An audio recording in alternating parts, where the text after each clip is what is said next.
की जो आयोजना की है, मुझे लगता है बहुत अच्छा एक ही मौका है। और इस तरह के फंक्शंस अगर आयोजित हों तो मुझे लगता है जो हाल के दिनों में थोड़ी सी मिसअंडरस्टैंडिंग्स आई हैं या खटास है संबंधों में, वो दूर हो सकेगी। क्योंकि जैसे मैं हर मौके पे कहता हूँ कि हमारे जो संबंध हैं उनके फाउंडेशन इतने स्ट्रॉन्ग हैं, इतने मजबूत हैं और इतने प्राचीन संबंध हैं, लोगों के बीच के संबंध हैं, तो इनको कोई चाहे भी तो बिगाड़ नहीं सकता। तो इसमें तो हम एकदम आश्वस्त हैं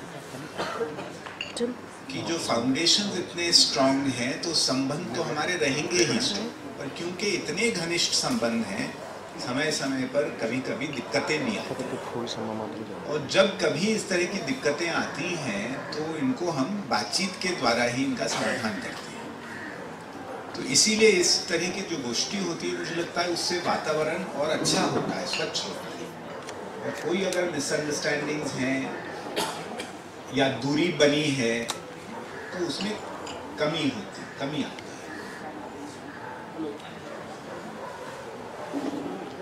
भारत नेपाल भारत के जो संबंध हैं उनको हम किस नजर से देखते हैं? मुझे लगता है कि जो मेन इशू जो हमें डिस्कस करना है, बहुत खुशी हुई है कि ये जो एमिनेंट पर्सन ग्रुप की नियुक्ति हुई है यहाँ नेपाल में, मुझे लगता है कि हम लोगों को एक फॉरवर्ड लुकिंग अप्रोच लेनी चाहिए। अगले 20 वर्ष में, 25 वर्ष में किस तरह के हम संबंध देखना चाहते हैं, मजबूत हैं संबंध, किस तरह हम और इनको आगे बढ़ाना चाहते हैं। तो इसका जवाब मुझे तो एक ही लगता है, और वो है विकास के आधार पर। जितनी भी समस्याएं हैं उनका एक ही समाधान है, और वो विश्वास, वो है विकास। जब विकास होगा, दोनों देशों में विकास होगा, तभी जो पॉवर्टी की कमी होगी, लोगों का जीवन स्तर बढ़ेगा, लोगों का कष्टमय जीवन जो है उसमें कमी, वो खत्म होगा। इसी तरह जो है कंट्रीज आगे बढ़ेंगी, और इसी तरह मुझे लगता है जो सॉवरेनिटी है, सार्वभौमिकता की बात है, नेशनल यूनिटी और इंटेग्रिटी है, और मजबूत होगी। जब कंट्री इकोनॉमिकली प्रॉस्परस होगी, डेवलप करेगी, उसी से तो यूनिटी स्ट्रांग होगी कंट्री में। जब सभी समुदाय इकट्ठे होंगे तभी तो कंट्री मजबूत बनेगा। समुदायों में अगर दूरी बढ़ेगी तो कंट्री मजबूत कैसे बनेगी? ये हमारा अपना एक्सपीरियंस है भारत में। तो हम क्या चाहते हैं, हम किस नजर से नेपाल को देखते हैं? नेपाल के लिए भारत में बहुत सौहार्दपूर्ण भावना है, और जब ये भूकंप आया तो आपने देखा कि न केवल भारत की सरकार या भारत के प्रांतों की सरकारें, बट आम भारतीय नागरिक जो था उसके मन में बहुत सहानुभूति थी, बहुत संवेदना थी, मदद करना चाहता था नेपाल का। तो इस तरह की हमारी रिलेशनशिप है। तो हम तो कभी नहीं चाहेंगे कि नेपाल में कोई प्रॉब्लम आवे, या इंस्टेबिलिटी हो, या इनसिक्योरिटी हो। हम कभी ऐसा कुछ नहीं करना चाहेंगे जिससे नेपाल का अहित हो, और ऐसे ही हमें विश्वास है कि नेपाल भी कभी ऐसा कुछ नहीं करेगा जिसमें भारत का अहित हो, क्योंकि हम लोग एक दूसरे पर निर्भर हैं। भारत का गोल अब है, अभी हमारी विकास दर 7.5% है। हमारा गोल है कि 8% बढ़े, 9% तक जाए, डबल डिजिट्स में जाए। भारत अपना फ्यूचर एक अग्रगामी डेवलप्ड कंट्री के रूप में देखना चाहता है। तो इसको अचीव करने के लिए अगर हमारे नेबरहुड में अशांति होगी तो बड़ा मुश्किल होगा, तो हम इन्हीं प्रॉब्लम्स में जकड़ जाएंगे। तो इसीलिए नेबरहुड में सिक्योरिटी, सुरक्षा, स्टेबिलिटी बहुत जरूरी है हमें अपने लिए। इसीलिए हमारा एक ही चाहना है नेपाल में कि यहाँ पे स्टेबिलिटी हो। स्टेबिलिटी तब होगी जब अगर जो भी हर कंट्री में इंटरनल प्रॉब्लम्स होती हैं, हर कंट्री में फॉल्ट लाइंस होती हैं, पर डेमोक्रेसी एक इतना खूबसूरत सिस्टम है जहां पर जो ये दिक्कतें आती हैं उनको बातचीत के द्वारा रिजॉल्व किया जाता है। हर कंट्री में ये होता है। और अगर ये रिजॉल्व नहीं होगा, बातचीत के द्वारा समाधान नहीं निकलेगा, तो आप मुझे बताइए क्या परिणाम होगा? अस्थिरता बढ़ेगी। तो बार बार हम लोग एक ही बात कह रहे हैं कई महीनों से कि जो भी समस्याएं हैं उनका टॉक्स के थ्रू ही समाधान खोजा जाए।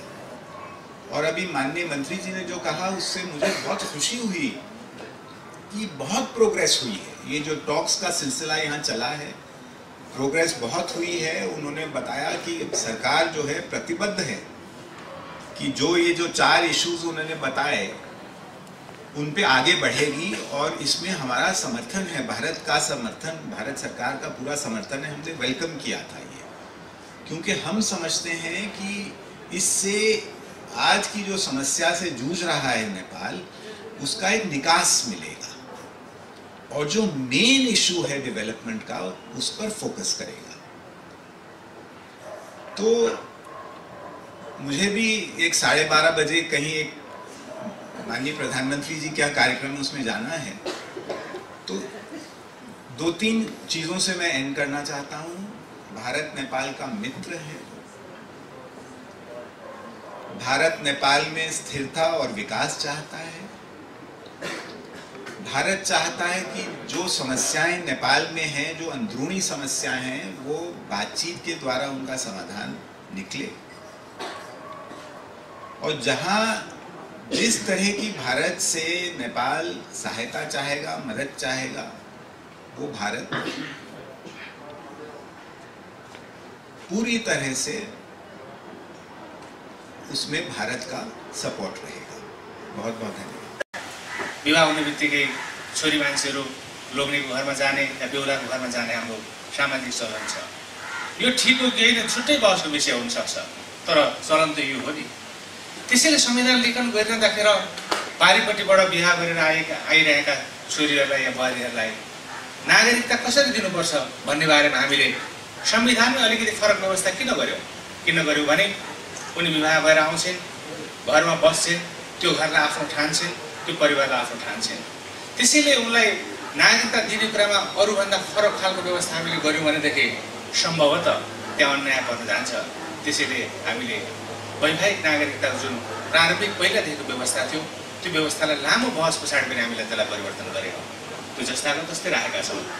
शब्दको प्रयोगमा हिजो प्रचलित कानुन भनिएको थियो होला, आज सङ्घीय कानुन भनिएको होला। कतिपय मान्य सदस्यहरूले पनि यो बुझ्ने मामलामा पनि समस्या भएको जस्तो लाग्छ, बुझाउने मामलामा पनि समस्या भएको जस्तो लाग्छ। हिजो प्रचलित कानुन लेखेको ठाउँमा आज पनि प्रचलित कानुन लेखेमा हुन्थ्यो नि भन्ने परेको हुनसक्छ। तर आज हामी सङ्घीय व्यवस्थामा जाँदैछौँ।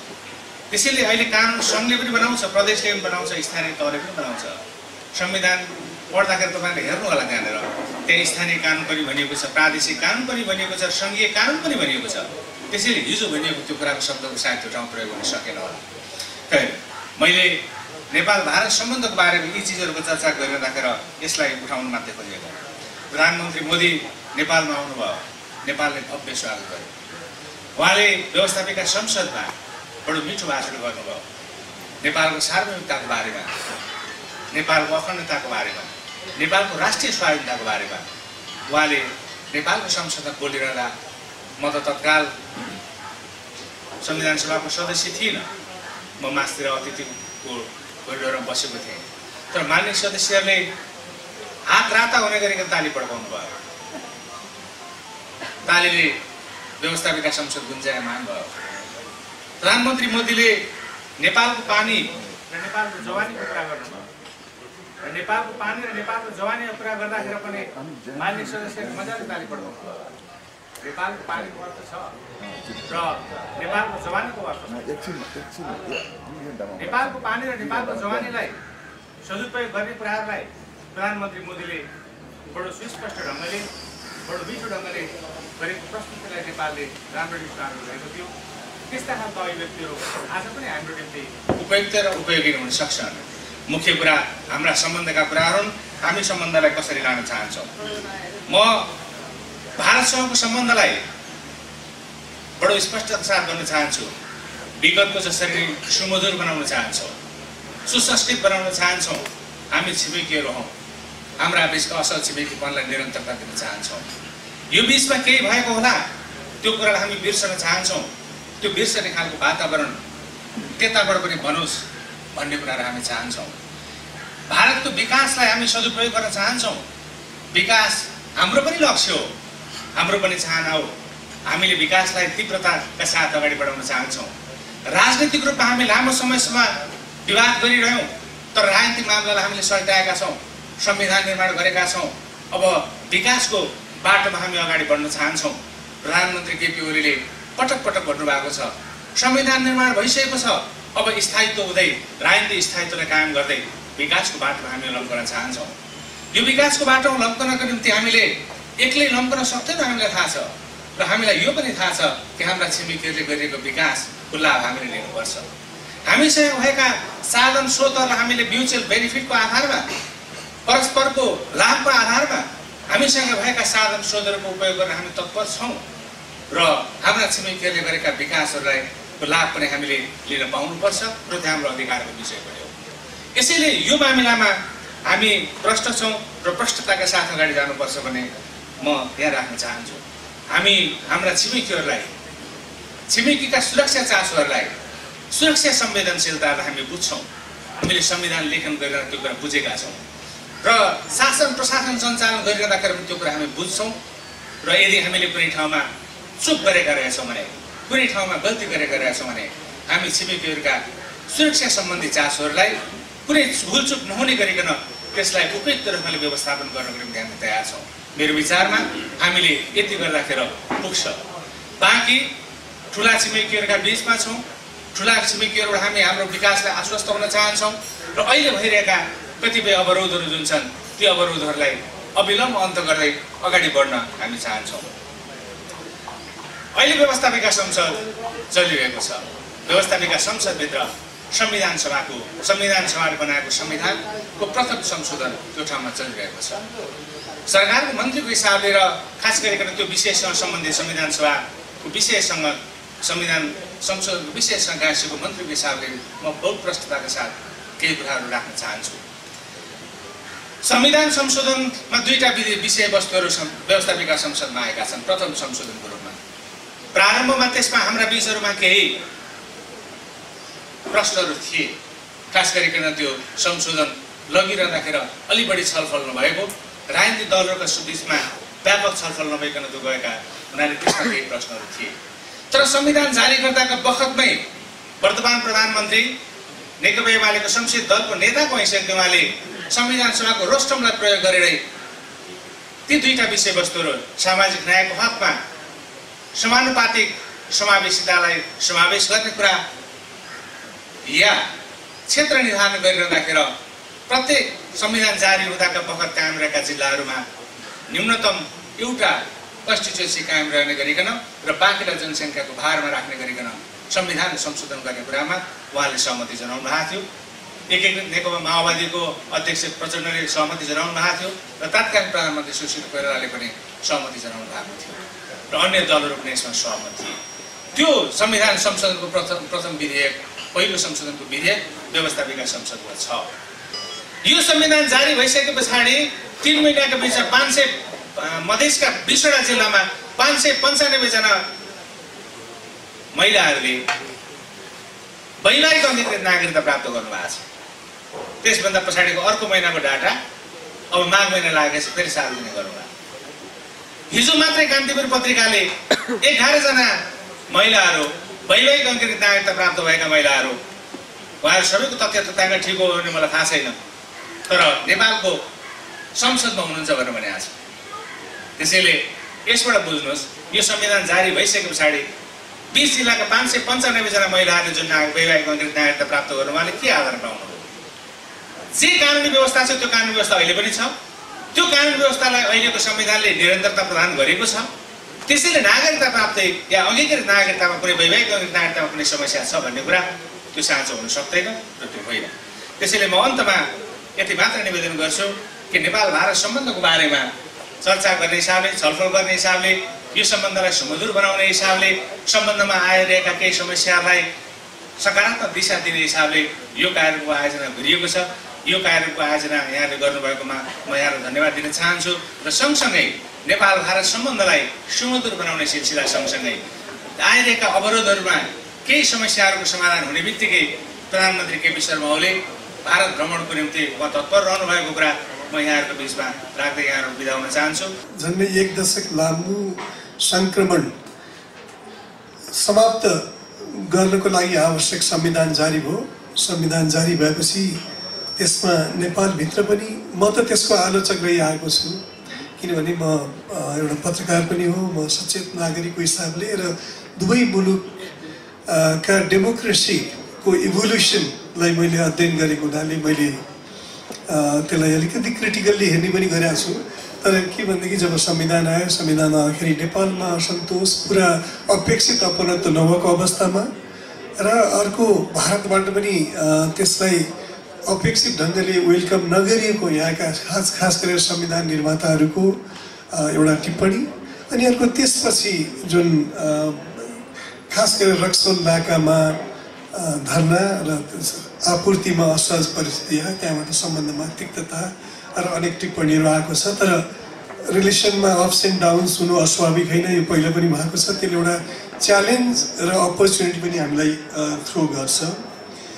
डाक्टर प्रकाश शरण महतले धेरै राजनीतिक टिप्पणीहरू पनि गरेर जानुभयो, तर अहिले के छ भनेदेखि जब मैले धर्मको कुरा गर्छु, नेपाल र भारतको सम्बन्धका आधारमा सिभिलाइजेसन, कल्चर, एउटा सेयर्ड प्रोस्पेरिटीसँगै धर्मको कुरा पनि आउँछ र धर्म डेमोक्रेसीको कन्टेक्स्टमा पिपुलको सुप्रिमेसीको कुरा हो। पिपुलले कसरी पिपुलप्रति उनीहरूले चुनेका नेताहरू र पोलिसी मेकरहरू एकाउन्टेबल हुनु त्यो डेमोक्रेसीको धर्म हो। त्यसबाट अहिलेको अवस्थामा के छ भनेदेखि चेतनाको लेभल बढ्दै जाँदाखेरि पार्टिसिपेटरी जनताको सहभागिता बढ्दै जाँदा र सहभागिताको अपेक्षा अझै बढ्दै जाँदाखेरि उनीहरू के चाहन्छन् भनेदेखि हामीले इन्डोर्स गर्नुपर्छ जुन नेपालको राजनीति हो अथवा भारतको राजनीति भारतका जनताले इन्डोर्स गर्नुपर्ने हुन्छ र बाइल्याटरल सम्बन्धको कन्डक्टमा पनि त्यो एकाउन्टेबिलिटी अथवा पिपुलको इन्डोर्समेन्ट बराबर भइराख्नुपर्छ भन्ने मान्यता हो। दुर्भाग्य के हो भनेदेखि नेपालको राजनीति ट्रान्जिसनको कालमा मात्रै होइन, ट्रान्जिसनमा खास गरेर अलिकति डेमोक्रेसीको नाममा जमिनदारी प्रवृत्ति चाहिँ डोमिनेन्ट भयो। त्यहाँ नेताहरूले हामीले जे गरे पनि हुन्छ र लार्जर इन्डोर्समेन्टमा जानु पर्दैन भन्ने, सायद त्यो जमिनदारी प्रवृत्ति नभएर यदि पार्टिसिपेटरी प्रोसेसलाई हामीले इन्करेज गरेको भएदेखि आज तराईमा जो असन्तुष्टिको आवाज आएको छ त्यो आउँथिन होला।